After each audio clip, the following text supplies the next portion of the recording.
सभी साथियों का Bharatiya Janata party media centre में पहुंचने पर हार्दिक अभिनंदन है, हार्दिक स्वागत है। आज हमारे हरियाणा प्रांत के लिए, रोहतक के लिए बड़ी ही गर्व की बात है, हमारे बीच में भारतीय जनता पार्टी के राष्ट्रीय प्रवक्ता और राज्यसभा सांसद परम श्रद्धेय परम आदरणीय, जिनके कंठ में मां सरस्वती का वास है, मां सरस्वती पुत्र डॉक्टर सुधांशु त्रिवेदी जी हमारे मध्य में पहुंचे हैं। उनका भी हार्दिक अभिनंदन है, हार्दिक स्वागत है। हमारे बीच में भारतीय जनता पार्टी के राष्ट्रीय प्रवक्ता परम श्रद्धेय श्री के शर्मा जी, उनका भी अभिनंदन है, उनका भी स्वागत है।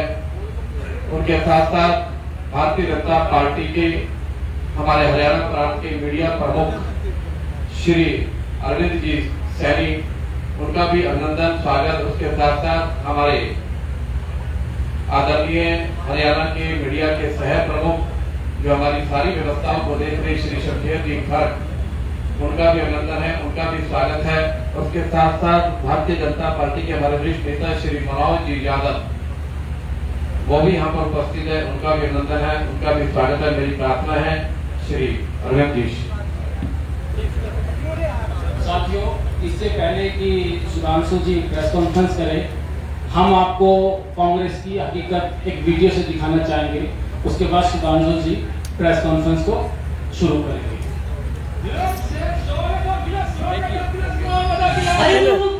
माँ ने कुछ मंगवाया है?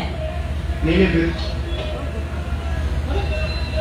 क्या है ये भाई? नाम तो तेरी दुकान का बड़ा है, अजीब है। अजी, हम कांग्रेस के फल बेचते हैं, एकदम मीठे मीठे ताजे ताजे फल। अच्छा, और क्यों बनते? जी जी, इसमें खाते ही घना सुकून मिल जाएगा, नौकरी लगने लग जाएंगी। पर हम तो कति सादे हैं, न हमारा कोई जुगाड़। बहन जी, आप लेके तो जाओ, जो कांग्रेस की गारंटी है। अच्छा, ये देखो आपके नेता क्या कहते हैं। बुद्धा सामने नौकरी देनी तोला, ये मेरी कमाई लाके समझ आना नहीं। मेरी 50 रुपए नौकरी से पास है। चार पे जितना ज्यादा टर्नो भरेगा, वह काम की इतनी ज्यादा नौकरी लगेगी। ये क्या है? आप लोग केवल अपना पर्चा ले आना, जिस पर रोल नंबर लिखा हो। अरे बहन जी, जबान फिसल क्या कहते और ये देखो, क्योंकि उनके संत का आशीर्वाद है। जब सरकार के अंदर संत का हिस्सा होगा तो अपने रिश्तेदारों में भी खुश करेंगे आप, और पहले अपना घर तो भरेगी। मैं क्या बोला रहा, बहन जी हो जाएगा कहते इसी बात चलती है हमारा दौर। हाँ, इस बार ये पढ़ तो देखो, फ्री मिलेगा, होम डिलीवरी, घर बैठे नौकरी मिलेगी, पैसा मिलेगा, बहुत फायदा होगा इस बार। अच्छा तो ये वही फल है तो हमने हिमाचल में भी बेचे थे। ये कोई फल है, लोगों ने तो बहुत पसंद किया है और लोग मेरे तक खा रहे हैं। ये देखो हिमाचल की हालत, इनके फल खा के लूज मोशन हो गए वहाँ सबको। क्या भाई? और जरा तो अपना कैमरा आगे आगे से मस्त और पीछे बातों की तरह है।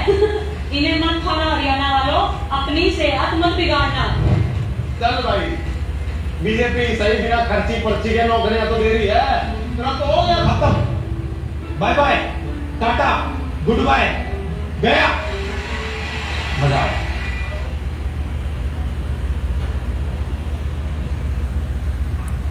मेरी प्रार्थना है परम श्रद्धेय परम आदरणीय डॉक्टर सुधांशु त्रिवेदी जी से, हमारे राष्ट्रीय प्रवक्ता है, राज्यसभा सांसद है, मां सरस्वती का कंठ में वास है कि वो प्रेस को संबोधित करें।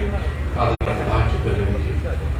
मित्रों, हरियाणा का चुनाव अपने अंतिम सप्ताह में प्रवेश कर रहा है और उस समय राहुल गांधी जी अपनी पहली सभा करने के लिए अवतरित हुए।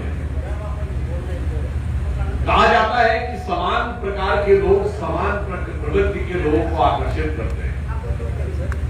तो साहब वो अमेरिका में भारत के बारे में अनाप शनाप बोलने के बाद सीधे हरियाणा की धरती पर पहुंचे, तो उस स्थान पर पहुंचे और उस प्रत्याशी के प्रचार में पहुंचे जिसने शायद वो बात कही थी जो राहुल गांधी और कांग्रेस के नेतृत्व के मन की बात थी। वो बात क्या थी कि पहले अपना घर भरेंगे, सबका अवसर में अपना घर भरेंगे, उसके बाद देखेंगे। और ये मन की बात में क्यों कह रहा हूं, ये हर कांग्रेसी कार्यकर्ता के दिल की बात है। क्योंकि पिछली जो सरकार थी तो उसमें तो सिर्फ सबसे जो उनका मुख्य परिवार है, प्रथम परिवार के दामाद जी का घर भरा। अब हर विधायक को लग रहा है कि भाई अब तो हमको भी अपने रिश्तेदारों के लिए करना पड़ेगा। तो जो बोल रहे हैं असंध के प्रत्याशी शमशेर, तो वो जो बोल रहे हैं वो बिल्कुल वही बात बोल रहे हैं जो कांग्रेस ने किया था। यानी बहुत साफ है कि अभी ख्वाबों ख्यालों की सत्ता दिखते ही भ्रष्टाचार की बातें आंखों में चमक बन के दिखने लगी और अपना घर भरने की बात होने लगी। दूसरी बात, मुझे लगता है कि आज जिस प्रकार की एक कहानी राहुल गांधी जी ने बताई, तो ये एक सर्वविदित फैक्ट है कि भाई कोई स्क्रिप्ट राइटर उनकी स्पीच लिखते हैं। आज ऐसा की जो उन्होंने जिस प्रकार की बात कही, ऐसा प्रतीत होता है कि वो हरियाणा का अपमान करने के लिए पूरी तरीके से मन बनाए हुए। पहले आप अमेरिका में एक कहानी बताते हैं हरियाणा के नौजवानों की, फिर आप हरियाणा में उस जगह से आके प्रचार शुरू करते हैं जहां पर कि आपकी पार्टी का सबसे शर्मनाक चेहरा बाहर उभर कर सामने आया, जो घर भरने की बात करता है। मैं विनम्रता से पूछना चाहता हूं कि राहुल गांधी जी, ये समझ में नहीं आता है कि ये जो आपने बातें कही उस स्क्रिप्ट में, ऐसा प्रतीत होता है क्योंकि आपने कहा वो तो पाकिस्तान और टर्की होते हुए गए, तो इसका मतलब वो इलीगल इमिग्रेंट्स थे। तो जो इलीगल इमिग्रेंट्स है उससे मोह आपका नहीं भंग होता, यहां हो या अमेरिका हो। और अगर आपको ये लग रहा है तो मात्र 7 महीने पहले तो राजस्थान में आपकी सरकार थी, हरियाणा के बगल में, क्यों नहीं चले गए लोग वहां? वो मैं बताना चाहता हूं ऐसा इसलिए है, ये वही राहुल गांधी है जिन्होंने कहा था कि गरीबी एक माइंडसेट है, पॉवर्टी इज ए माइंडसेट, मुझे सत्ता में। यही अंतर होता है उस नेता ने जिसने गरीबी सुनी हो, कहानियों में सुनी हो, और उस नेता ने जिसने गरीबी को जिया हो।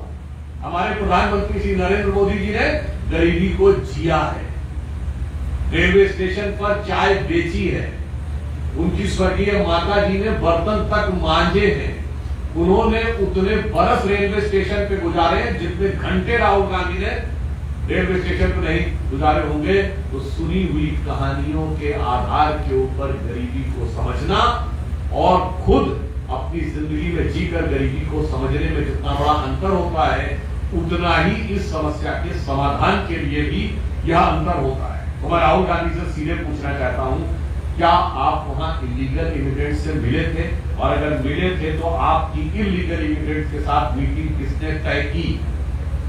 नंबर 2, आपने यह कहा कि जिन लोगों के पास 35-40 लाख रुपए थे, उतने में तो वो सीधे वीजा लेके जा सकते थे और सीधे नौकरी के लिए आवेदन कर सकते थे किसी भी जगह। तो आपके पड़ोसी राज्य राजस्थान में क्यों नहीं गए? अगर आपका सत्य, वो मैं भी आपको बताऊंगा कि फैक्ट क्या है कि आज जॉब के बारे में और ये भारत के विरुद्ध दुष्प्रचार का इतना बड़ा आधार है कि मैं पुनः कहना चाहता हूं, ये राहुल गांधी ने जो कहते कि चाइना में बेरोजगारी नहीं है, वो तो स्पीच इनके स्पीच राइटर ने लिखी होगी। फैक्ट है, आप सब जाके चेक कर सकते हैं कि जनवरी 23 से जुलाई 23 तक चाइना में बेरोजगारी बढ़ के 24% हुई। अगस्त 23 से जनवरी 2024 चाइना ने अपने बेरोजगारी के डाटा देना बंद कर दिया और जनवरी 24 से फिर जो शुरू किया, जुलाई 24 में 17% है, जबकि उन्होंने अपना आधार बदल दिया।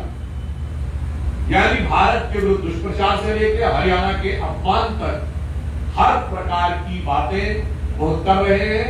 इसलिए हमारा उन पर सीधे आरोप है कि भ्रामक तथ्यों के आधार पर आपने हरियाणा का अपमान और अपनी पार्टी के भ्रष्टाचार के अरमान दोनों एक साथ आकर अपनी पहली चुनावी सभा में दिखा दी।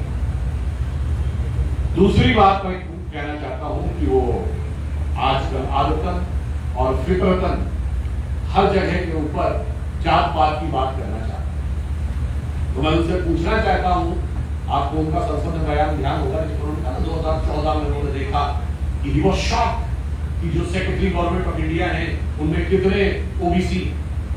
अब उन्हें ये पता नहीं है कि सेक्रेटरी गवर्नमेंट ऑफ इंडिया जो बनता है वो यूनियन पब्लिक सर्विस कमीशन का एग्जाम क्वालिफाई करके बनता है, उसके बाद एक निश्चित प्रक्रिया से प्रमोशन पाते हुए तकरीबन 30 साल की नौकरी के बाद बनता है।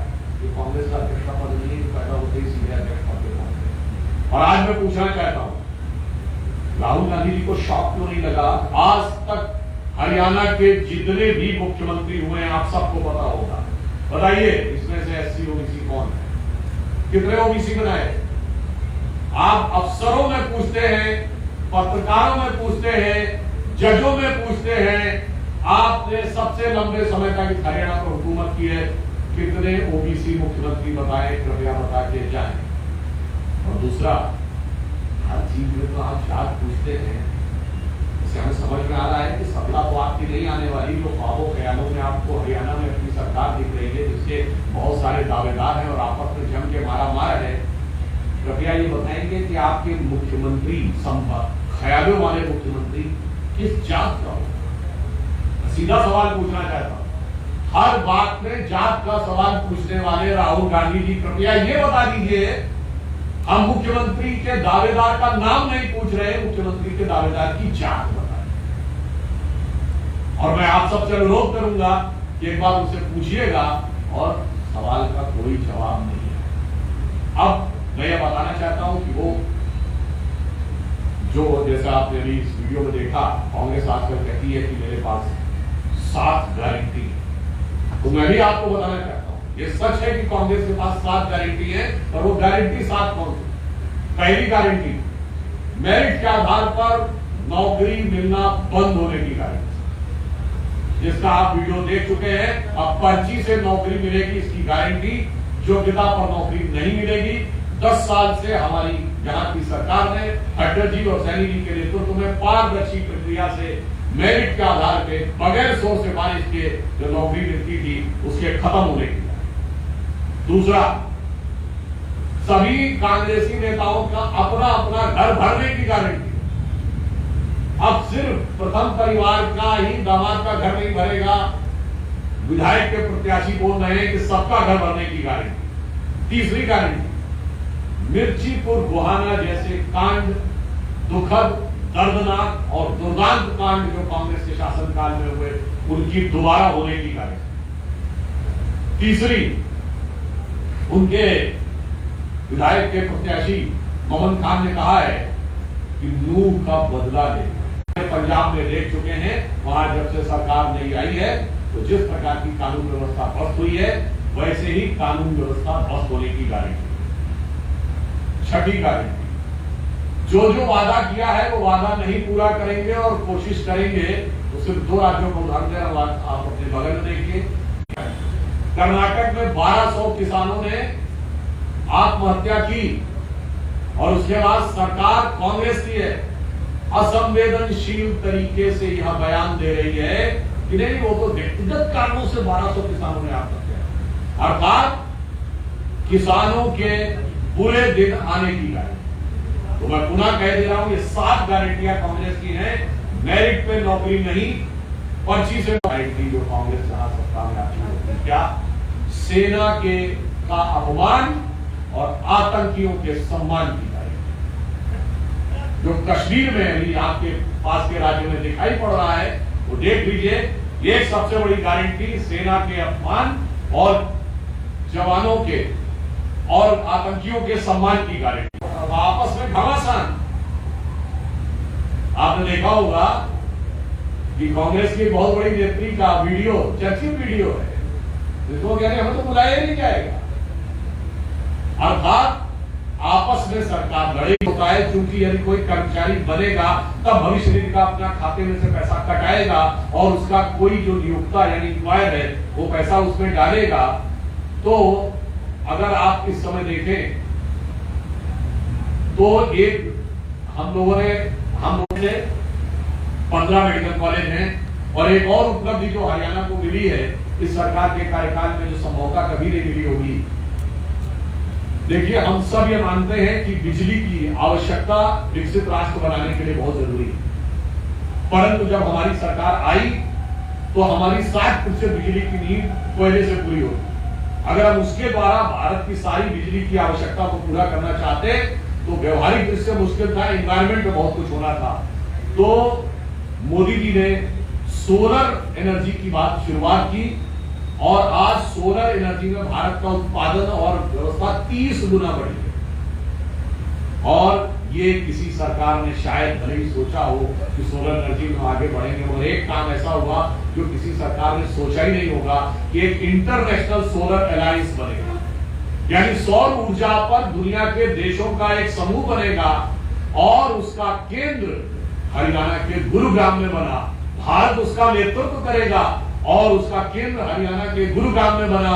मेरे विचार से इससे पहले कभी भी किसी अंतरराष्ट्रीय कई देशों के संगठन का कोई अंतरराष्ट्रीय केंद्र हरियाणा में नहीं बना होगा जो हमारी सरकार के समय में। तो बहुत साफ है कि हमारी सोच हरियाणा के विकास को लेकर, हमारी सोच हरियाणा के नौजवानों के रोजगार को लेकर क्या है, हमारी सोच हरियाणा की कानून व्यवस्था को लेकर, हमारी सोच हरियाणा में नए विकास के अवसरों के साथ राष्ट्रवाद को मजबूत करने को लेकर क्या है और उनकी सोच क्या है। मुझे लगता है इस विषय में जो आज राहुल गांधी ने बोला है, वो जिस स्थान और जो बयान, ये दोनों उनकी असली सोच को उजागर करने के लिए काफी है। सर, मेरा सवाल ये है, जब राहुल गांधी ने आज रैली में ये कहा है कि जातीय गणना ये नहीं करवाएंगे, मैं इसी सेशन में करवाऊंगा और आप सबके सामने कराऊंगा। देखिए, वो कितना, मैं कड़ा शब्द बोला हूं, झूठ बोलते। आपने लोकसभा चुनाव के दौरान उनके दर्जनों वीडियो देखे होंगे, यूं हाथ करके बिहार के जातिगत सर्वे। उन्होंने कहा, देखो भैया, हमने तो नीतीश कुमार से कह दिया था कि करना पड़ेगा। आप सब प्रबुद्ध पत्रकार जाके चेक कर लीजिए, बिहार में जातिगत सर्वे का निर्णय जून 2022 में हुआ, जब नीतीश कुमार की हमारे साथ सरकार थी। जातिगत जनगणना शुरू हुई अगस्त 2022 में, जब नीतीश कुमार की आरजेडी के साथ सरकार बनी। निर्णय हमारे टाइम में हुआ, क्रेडिट को ले रहे हैं। और मैं राहुल गांधी जी को विनम्रता और चुनौती से पूछना चाहता हूं, कर्नाटक में सर्वे आप करके बैठे, क्यों नहीं लागू बाहर करना? और आपके उप मुख्यमंत्री डीके शिव कुमार ने ऐलानिया कह रखा है कि मैं ये आंकड़ा जारी नहीं होने दूंगा। और आप सबको, और मैं सब प्रमाण बता रहा हूं, राज्यसभा में मैं उस समय उपस्थित था, सदन की कार्रवाई में मल्लिकार्जुन खड़गे जी ने खड़े होकर बोला, ये पिछली सरकार की बात है, चुनाव से पहले, तो हमारे संसदीय कार्य मंत्री प्रहलाद जोशी जी खुद कर्नाटक से आते हैं, उन्होंने कहा कि आपके राज्य में तो आपका उप मुख्यमंत्री क्या नहीं होने देंगे। उसके बाद खड़गे जी का क्या जवाब था और क्या चेहरा था, आप खुद समझ सकते हैं। इसीलिए राहुल गांधी जी जो बोल रहे हैं, भाई तुम बड़ा कह रहे हो कि आपने करवा दिया सर्वे बिहार में, तो हिमाचल में करवाइए ना, तेलंगाना में करवाइए, और कर्नाटक में किया रखा है उसको बाहर करिए। इसे कहते हैं कि अंदर से कुछ और बाहर से कुछ और नजर आते हैं, और बाखुदा आगे क्या है आप लोग खुद समझ पाते हैं। प्रधानमंत्री सिस्टमैटिकली सारे देश का जो रोजगार का सिस्टम है उसको खत्म करना चाहते हैं और आरएसएस में सारी संस्थाओं को कब्जा कर दिया है। देखिए, रोजगार की स्थिति भारत की पिछले वर्षों में कितनी मजबूत हुई है उसका मैंने सबसे सिर्फ एक ऑफिशियल जो डाटा है, 11 crore EPFO account, employee provident fund account 2014 में 26 करोड़, तो 15 करोड़ लोग आके जुड़े हैं ना उससे। और मैं उनसे पूछना चाहता हूं, फिर भी किसी को कोई कैसा आंकड़े में मुझे समझ में नहीं आता, अगर उसकी समझ आंकड़े की नहीं तो हकीकत देखें। अगर 37 किलोमीटर रोज सड़क बन रही है, 12 किलोमीटर रोज रेलवे का इलेक्ट्रिफिकेशन हो रहा है, 4 करोड़ प्रधानमंत्री आवास बने, 74 नए एयरपोर्ट बने, चिनाब पे सबसे ऊंचा पुल बना, हमने विमान वाहक युद्धपोत बनाया, ये बना कौन रहा है भाई? कोई ना कोई तो बना रहा होगा ना। अगर दुनिया में सबसे बड़ी मोबाइल हेडसेट हम तो यूज करते हैं, सबसे बड़ी मोबाइल हेडसेट की कंपनी सैमसंग, उसकी दुनिया में सबसे बड़ी फैक्ट्री भारत के नोएडा, सबसे हाई एंड मोबाइल एप्पल की, चाइना के बाद सबसे बड़ी फैक्ट्री कर्नाटक में आके बनी। कौन बना रहा है भाई? कोई तो बना रहा होगा, आसमान से जिन आकर नहीं बना रहे। वो आंकड़े में देखिए या हकीकत में देखिए, जो वो बोल रहे हैं वो बिल्कुल यथार्थ के विपरीत बोल रहे हैं। और मैं आपको दिखाना चाहता हूं, कल की रिपोर्ट है कि देश में सर्वाधिक बेरोजगारी हरियाणा में है। रोजगार में हरियाणा ने तुलनात्मक दृष्टि से सभी राज्यों में सबसे बेहतर काम किया है। यह हमारी रिपोर्ट नहीं है, ये मीडिया की रिपोर्ट है। राहुल गांधी ने कहा है कि हरियाणा में ड्रग्स ज्यादा बढ़ रहा है और युवा ड्रग्स में ज्यादा पंजाब के जैसे पंजाब में था, हरियाणा में जो है पंजाब में जो ड्रग्स का कारोबार शुरू हुआ था वो उन्हीं के दौर हुकूमत में हुआ। पंजाब में लंबे समय तक रहते हुए आज हमारी सरकार आने के बाद वो सख्ती है। क्या आपको पता है कि हमारी सरकार आने के बाद कोर्ट में 22-23 हजार करोड़ की ड्रग्स पकड़ी गई? उनके जमाने में कितनी पकड़ी गई थी? 200-300 करोड़। जबकि उस जमाने में मुंबई से लेकर पंजाब तक ड्रग्स का कारोबार चल रहा था। क्यों? पकड़ी नहीं जाती थी, नियंत्रण नहीं किया था, इसलिए स्थिति है। और कुल मिलाकर हम यही कहना चाहेंगे, आज भारत के हर नौजवान को उस ड्रग्स से भी लड़ना है और जो मेंटल ड्रग दी जा रही है 7 समुंदर पार से, उस ड्रग को भी समझना है। क्योंकि आपकी स्वतंत्रता की क्षमता के लिए, आपकी निजी स्वतंत्रता और निजी जीवन की बर्बादी के लिए ये ड्रग जिम्मेदार है। तो वो जो ड्रग्स समझाई जा रही है दिमागों में, वो देश की व्यवस्था और देश की विकास के लिए सबसे बड़ी चुनौती है। जिस तरह से हिमाचल प्रदेश में कांग्रेस लगवा रही है, क्या वो हिंदुत्व के एजेंडे पर रोकना चाहती है? देखिए, हिमाचल के बारे में सिर्फ कहना चाहूंगा, राहुल गांधी बड़ा एक प्रसिद्ध डायलॉग बोलते हैं, डरो मत। और हिमाचल की अपनी सरकार को नहीं कह पा रहे डरो मत। अगर ये बात पता लग गई कोई लीगल कंस्ट्रक्शन है, उसको छू नहीं पा रही हिमाचल की सरकार। कितनी डरी हुई सरकार। और वो नेता जो पूरे भारत में घूम घूम के कहता है डरो मत, वो अपनी सरकार को नहीं समझा पा रहा है डरो मत।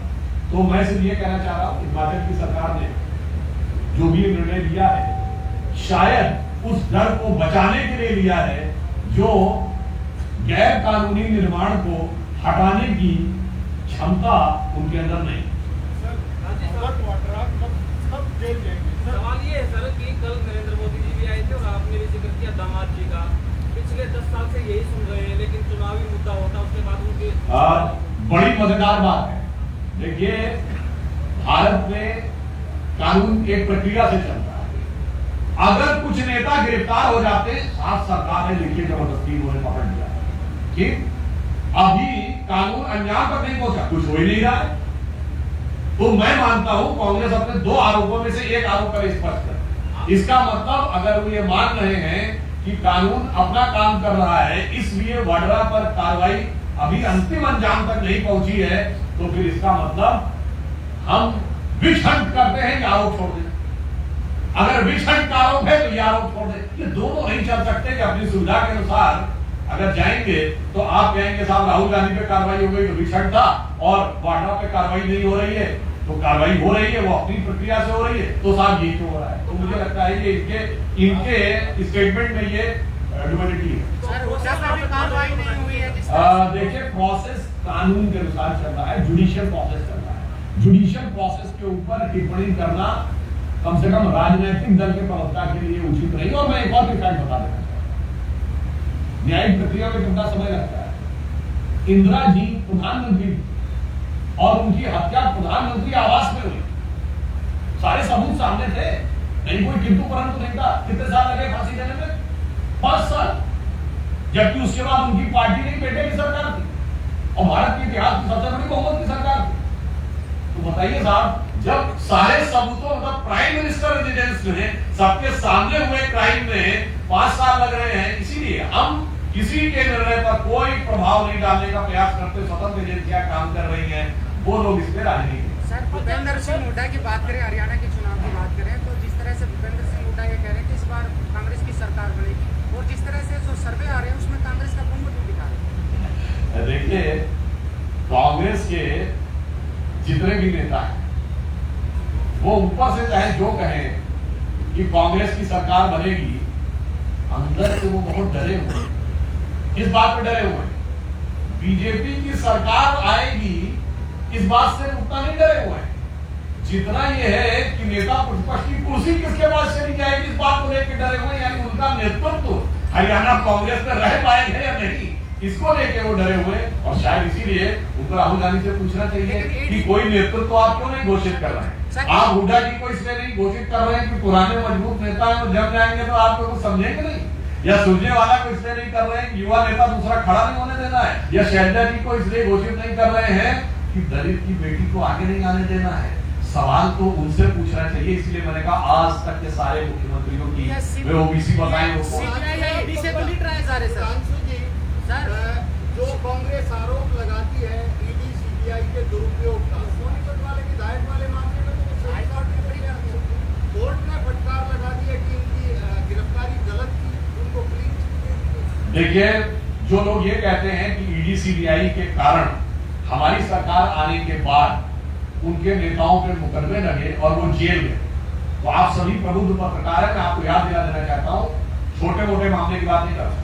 राहुल जी और सोनिया जी जिस नेशनल हेराल्ड केस में मुचलके के ऊपर हैं, वो कब हुआ था? अक्टूबर 2013, हमारी सरकार नहीं थी। ए राजा करीमोजी जेल गए 2011, हमारी सरकार नहीं थी। सुरेश कालमाड़ी जेल गए 2010, हमारी सरकार नहीं थी। मधु कौड़ा झारखंड के सीएम जेल गए 2008, हमारी सरकार नहीं थी। शिबू सोरेन जेल गए 2006, हमारी सरकार नहीं थी। मुलायम सिंह मायावती पे डिस्प्रोपोर्शनेट कसरत का केस लगा 2005, हमारी सरकार नहीं थी। सुनिए, करुणानिधि जेल गए 2000 में, लालू यादव 97 में, जयललिता 96 में, झारखंड मुक्ति मोर्चा 94 में और राजीव गांधी का आरोप 87 में, FIR 90 में। अरे भाई, हम लोग बच्चे से प्रौढ़ावस्था में आ गए, इनको जेल से अंदर बाहर और जांच एजेंसियों के चक्कर काटते हुए सारी पर्ची फाड़ रहे 2014 के बाद की। इसमें मैं चुनौती न कहता हूं, पिछले 35 साल की एक लोकसभा बताने जब इनके किसी नेता ने कोर्ट कचहरी या जांच एजेंसी के चक्कर में काटो भ्रष्टाचार। लेकिन भ्रष्टाचार के जो आरोप लगते हैं भ्रष्टाचार हुए थे, उनमें छत्तीसगढ़ और मध्य प्रदेश में पैस लगाए जा रहे थे, वहाँ बीजेपी आई। लेकिन जिस तरह से चमत्कार हुआ और वहाँ पे बीजेपी आई, क्या इस तरह से हरियाणा और जिस तरह से जम्मू कश्मीर में ऐसा हो सकता है? देखिए, हरियाणा की जनता ने विगत 10 वर्षों में जिस प्रकार का विकास कार्य देखा है और कांग्रेस के अंदर जिस प्रकार की मारामार देख रही है, हम इस विषय को लेकर पूर्णतः आश्वस्त हैं कि हरियाणा की जनता हमें तीसरा टर्म निर्णायक और प्रभावी रूप से देगी। Decisive and effective mandate for the third term will be given by Haryana. बहुत बहुत धन्यवाद।